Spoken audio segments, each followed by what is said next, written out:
Seeing me.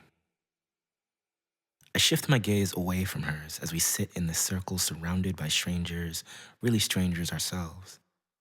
Her slender frame sideways slightly, in soft pastel and lightly washed denim. Elegant. Elbows on desk, chin resting on her palm as she stares at me intently, a tugging in my chest as breath is caught, wanting, wishing for her to see me. Long, dark hair casts soft shadows as curls cascade gently over and around shoulders.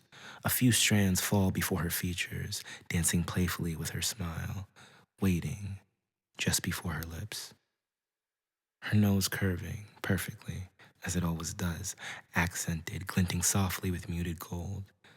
That endearing, inquisitive expression somehow sharp and friendly, maybe a little mischievous. I'm speaking, I think. I struggle to stay settled in conversation with the smiling, bespectacled man sitting directly across from me. Jovial, jubilant, and bouncing encouraging words around the room until they finally, faintly touch whatever part of me is still present. Does she know how she's holding my attention completely? I feel her eyes on me as I string words together in response, scrambled, stretching for coherence, sharing soft truths, some semblance of myself. In her mind, where words and wit weave their way effortlessly and endlessly, I wonder, is she seeing me with those sharp eyes of hers? Probably not. Certainly not the way I'm seeing her. Warmly, softly, and fully.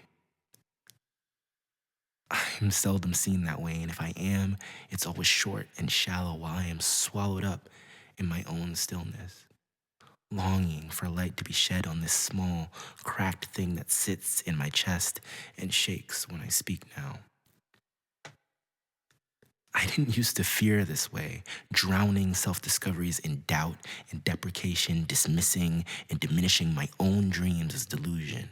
Of course, she is not seeing you.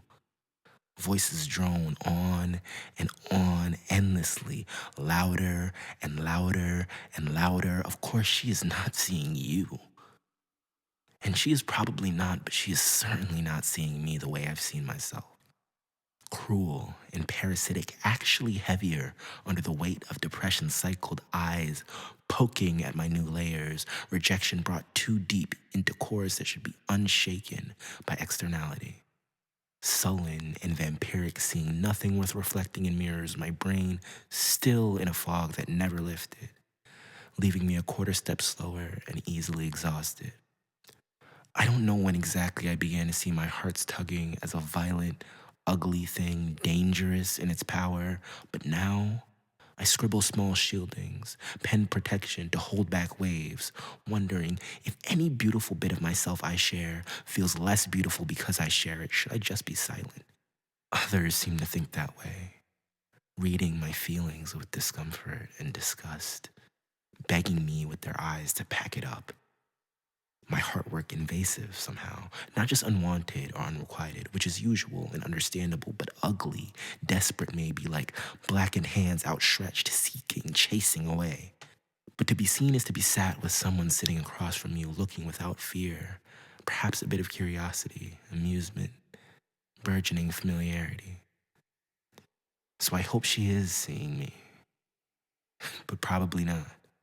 As seeing is searching, and searching takes time, energy we don't always have and can't always give freely.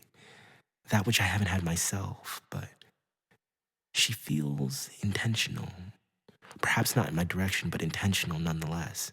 And I'm out of line anyway. I stumbled and I found myself steps ahead of where I meant to be. My pace uncontrolled, stuck words in my throat, but still producing warm smiles, reflecting on moments meaningful to me, maybe meaningless to her. Maybe somewhere in between appreciation and affection. My thumbs hover over blue buttons for too long. Too many times are my words revised, revisited, rewritten, and then never sent. Mending is a slow process for me, and for her, surely. It seals sight for some sometimes, so certainly she is not seeing me as much as I may want her to.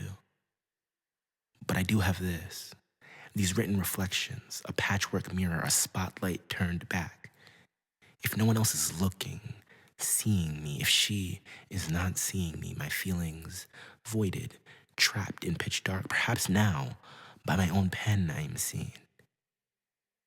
It's not the same. Its brightness pale in comparison to her light, but illuminated enough to sustain me.